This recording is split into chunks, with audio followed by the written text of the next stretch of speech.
back to the Fox Hollow. My name is Skylar and this is the second week of my 30-day carnivore challenge. So I'm reintroducing eggs. Some people can have allergies, especially to the egg whites, but not me as far as I can tell. Eggs are very easy, they're delicious, and they are very nutritious. And what we have going on here are some pasture-raised chicken eggs from a farm. So I love farmers markets. In the summertime, I love to get pasture-raised eggs from local farms. It's a great way to support your local farmers, your local economy, and get delicious, nutritious eggs. And yes, we try to get the highest quality eggs that we can, that they're not, you know, we try to find soy-free, corn-free, pasture-raised eggs where mostly the chickens are foraging. That's ideal. They're gonna have a better omega-3 to omega-6 profile and more nutrients for vitamin D because the chickens have been outside. They're healthier and they come from happy chickens. And you know, we love happy chickens. So eggs are wonderful. They're one of my favorite things to eat. And when I eat breakfast, I usually have 2 a day, or I'm fasting, so I'm not gonna have breakfast. But generally speaking, even when we buy high quality eggs, they are still the cheapest food on Carnivore, hands down. Even almost a $6 a dozen, except for like liver and maybe if you can get suet from the butcher and things like that. They tend to be like a pretty high quality, very affordable and delicious food that you can get on the carnivore diet. And on the other end over here, I'm not just gonna talk about eggs. Eggs are wonderful. They are high in vitamin A, all the B vitamins. They're basically nutritionally complete except for, I think, vitamin C. But otherwise they have like all the vitamins that a baby would need. And I mean, that's the nature of eggs. Like, that's why they need to have those nutrients in them. They just need to be ready. And over here we also have some eggs, but these are a little bit different. These are fish eggs instead of chicken eggs. Or duck eggs are also a popular option. So you can kind of see the bottom of this. This is like fake caviar, but it's effectively, we can just call it caviar, because these are fish eggs, a little bit higher quality. And then this is salmon roe. I haven't opened it up yet, but very beautiful orange eggs, the salmon. So it's the same premise, like chicken, duck eggs have everything that they need for the chicks and the little ducklings and things like that. And fish eggs also have everything that a baby fish would need. So these are highly nutritious foods to incorporate in your diet. And I don't know about you, but I'm excited. I love to eat eggs. And this morning I already had, you know, scrambled eggs and bacon, and it was a delicious breakfast. And I'm gonna roll out a recipe in a few. So I've been working on a chicken bone broth for this special recipe. We roasted the bones in the oven and they've been on the stovetop for quite a while.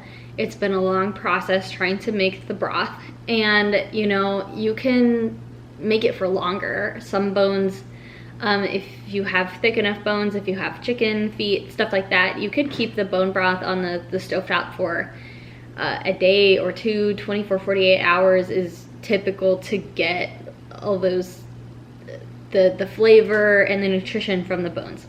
I didn't have that much time, but they've been on the stovetop basically all day, and it looks pretty good. So I'm gonna be making a special recipe. This is egg drop soup. So this is perfect for the winter time. It's perfect if you're feeling under the weather. It It's just a great, more unorthodox recipe that you can eat on Carnivore, because basically all it is chicken stock or chicken bone broth and eggs. Egg drop soup. Very simple. We're just gonna use some of these pasteurized eggs and mix into the bone broth, and that's basically it. It's really easy, and you know, you can keep it in your fridge for a while, reheat it on the stovetop throughout the week. It makes for a good appetizer, it makes for a good snack, or you can just eat tons of it, I don't know, and have it as a meal because it's just delicious. It's salty, it's rich and fatty, and I don't know what else to say about it, but it's just, it's good. The only tip that I have with egg drop soup is that you want the eggs to cook lightly and more slowly. So you don't want the water to be boiling because it will destroy the egg yolk. Like that, if the water is boiling, it's going to destroy the eggs. Like, well, it's just gonna cook them too fast, and it's basically gonna be like the eggs that you make for breakfast in the morning. That's not what we want. What we want is basically wisps, clouds of, or ribbons of egg in the soup, very delicately cooked. So the only pro tip that I have for egg drop soup is that we are gonna turn the burner all the way to the low before we put the eggs in, and wait for it to stop boiling for a second. And then you're just gonna stir, stir, stir, stir, stir. Make sure that the water is moving as you're pouring in the ribbons of eggs very slowly, and that will be it. They will cook nicely and will give you a very good texture, and it will be delicious because eggs are delicious. If you could just real quick like this video, subscribe, hit the little notification bell so you never miss a video from the Fox Hollow. That's what the cool people do anyway.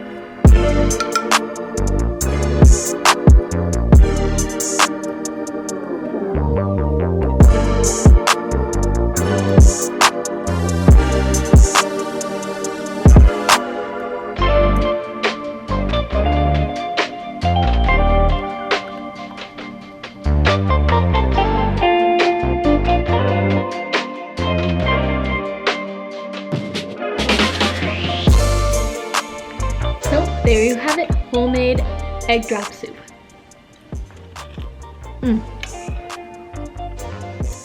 Perfect for a cold winter's night.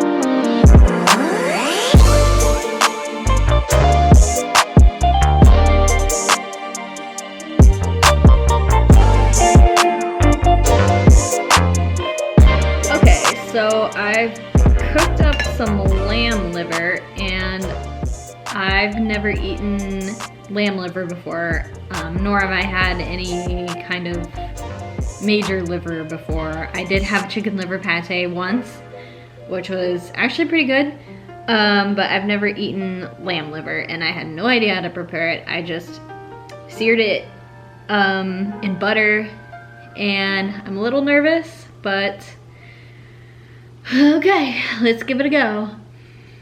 It smells okay. Like, it smells fine.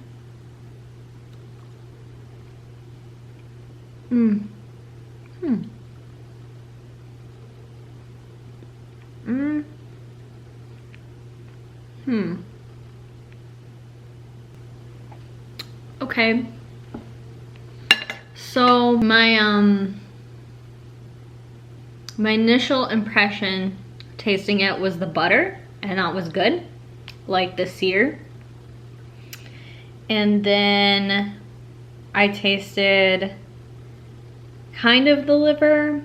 Like I soaked it in milk because I heard that soaking can help make the flavor better. And I don't know if it was the milk. I definitely tasted like a little bit of the metallic taste of the liver, which, you know, it is high in certain metals. So I did detect that. And then it was kind of sweet, which might have been the milk, might be the natural flavor of the lamb liver coming out. And then it rounded off to a very, just, it's kind of like a neutral, meaty taste.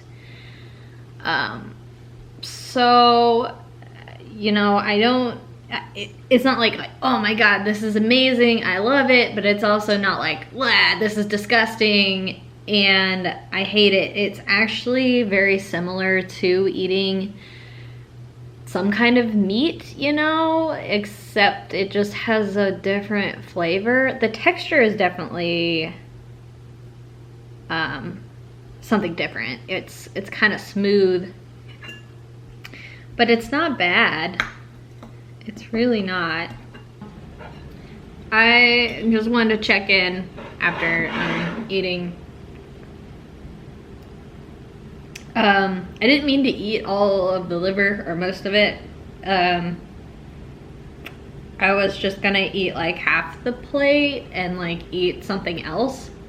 But clearly, I think my body was like craving it because I kept eating, and up until this point, and now I'm like, I think I've had enough liver. I'm like, I don't want to eat anymore. So I think that that's a good sign to stop. You just have to listen to your hunger cues and know what's good for you. So actually, I'm impressed and a little shocked that I ate that much liver. First of all, I didn't think I was gonna like it. Secondly, I didn't think, even if I did, I was okay with it. I didn't think that I was gonna eat that much of it, and I ate almost all of it. So thankfully, I've got like a huge rest of the liver over here that I'm gonna start prepping for other meals. So for lunch, for dinner this week, like the most important takeaway on the Ancestral Indigenous diet, on a carnivore diet, is to get nutrients. Even if you're not doing the Ancestral Indigenous diet or a carnivore diet, like if you're doing keto, high fat, low carb, or even just like eating healthier than the standard American diet, like if you're just trying to be health conscious, like incorporating liver into your diet is actually a really good idea. And you know, most people don't like livers, so it's not that expensive, and it's actually just good. It's really good. And make sure you get the grass-fed. This is a grass-fed lamb liver, and I soaked it in milk overnight. So it has a good, like a mild, almost sweet flavor. I give it an A+ for vitamin A. So because it is Nebraska in the middle of January, dead winter, very cold, very cloudy, snowy, all that jazz, we can't really get any natural sunlight, and we're not gonna go to a tanning bed, but it's still really important that we get enough vitamin D3.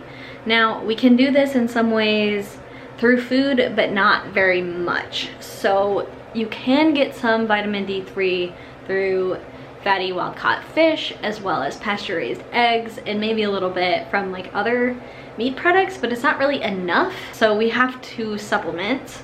And what we have here is just a transdermal vitamin D3 supplement. I can't really speak to how good this is. This is just the second one that I've used.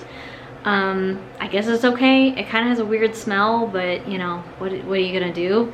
And I think that I recommend at least doing a transdermal one, not necessarily specifically this one that I got off Amazon, but transdermal vitamin D3 is probably better than taking it in pill form. So we're just going to try to replicate sunlight as best we can without having to go to, for instance, a tanning salon, and when the sun miraculously comes back out in the springtime, we're gonna go tan. But because it's January, we're just gonna supplement, so I'm gonna show you how I put this stuff on.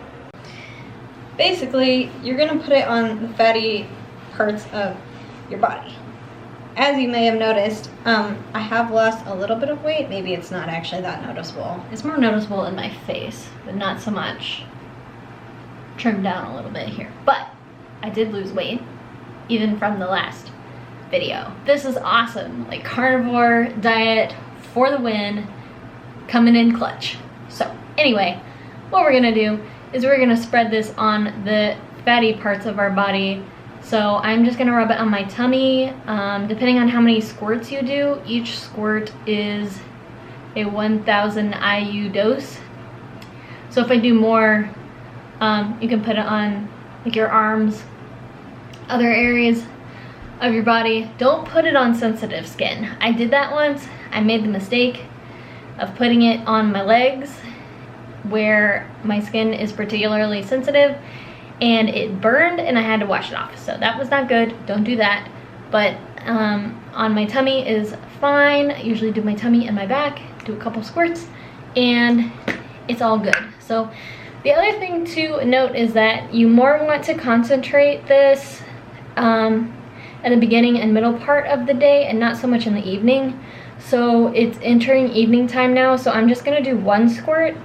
But in the morning, you know, you might want to do several, and you also might want to do several scattered throughout the day, because your skin can only absorb so much at once. So we're just gonna do one squirt and rub it on the fatty parts of your body. So I'm gonna do a little bit on my back, but it's mostly on my tummy. And so I have no idea how long it actually takes to absorb. I'm sure it's something like 20-30 minutes, so don't, like, you know, immediately take a shower, wash your skin and stuff like that. Like, let it absorb. But yeah, it's really important to get vitamin D3. It keeps your energy levels up. When I don't supplement, when I forget, I just feel really fatigued, really tired, and it's not a good situation. So especially as we're increasing our vitamin A and trying to balance vitamin K2, it's just really important to supplement vitamin D3, and when the sun is out, to go get some like natural sunlight. Otherwise you will feel run down, you will feel fatigued, and you're just not going to be balanced nutritionally. So that's not a good situation. I want everybody to be happy and healthy. So it's been 2 weeks since I started this 30-day carnivore challenge, and I feel okay. I think I'm still a little tired from just the adaptation period and everything, but yeah, I'm more or less okay. And what I have here is another batch of egg drop soup. I think this one is better. I should not rely on myself to make my own bone broth. Like, I think that it'll take time to get that right, but I don't think I did a very good job. This is much better. I just used some like bone broth that you get from the store, and I would say that they did a better job. And I also got the consistency better on this, so, which is also difficult to do for egg drop soup recipes, but it is better this time. Like last time was okay, but that's like amateur hour. I know I could do better, and I did better this time. So I am enjoying a hot bowl of soup because it snowed today. It was Snowmageddon. It's supposed to snow again. You know, Nebraska, January, snow everywhere. Like I said, egg drop soup is just a wonderful way to eat eggs and have bone broth or some kind of stock. It's just warm and delightful. That's all I can say about that, is that this is just really good. So yeah, my only real updates from this week, other than really enjoying eggs, having eggs and bacon. I haven't had bacon for 10 years. That was something that I hadn't tried yet, and it was friggin' delicious. Bacon, wonderful. I also had pork, also wonderful. Everything is wonderful. And let's see, yeah, so I weighed myself this morning and was a little surprised that I had gotten all the way down to 125.4. I had kind of stalled out this week from like last week. I lost a lot of water weight very quickly, which is to be expected, but it was a little surprising that I went from 133 all the way down to basically 127. And then this week I went down from that 127 to 125, but I had kind of stalled out at that 127 for a little while, and then lo and behold, I woke up this morning and I was 125, which is the first time that I have been that weight in, I can't even remember when. It was before law school. Honestly, I want to say junior year of undergraduate studies, which, damn, like pretty good. If I focus in closer, you can see a little bit of the difference, that my face is definitely trimming up. So that's part of it, and I just feel better. I feel lighter, and I don't know. I think that's just a huge positive on the carnivore diet, is that you're gonna lose weight, you're gonna lose water weight that just makes you feel not so great. And it's also inflammation. You know, this is an anti-inflammatory diet, and eating foods that are low or no inflammation really just makes me feel good, which is nice, to feel good and not have a bad reaction after eating. Yeah, and you know, at least my face, my skin is getting a little bit clearer. There was a moment in the middle of the week where I'm like, I am 50% of the way through this carnivore challenge. I was like, why did I do this to myself? Why? But then I thought, but it's okay. Like I wake up, I don't know, like at night I'd be like, I was miserable one night. I think it was something that I ate, but it also could just be, you know, it's that time of the month, etc. I did not feel well though, and I was like, why am I doing this to myself? This is terrible. And then I woke up the next morning and I was fine, so I thought like, okay, well, I don't feel like I'm dying anymore, so that's probably fine. Yeah, I do still look forward to eating avocados and mushrooms again, because those are awesome, but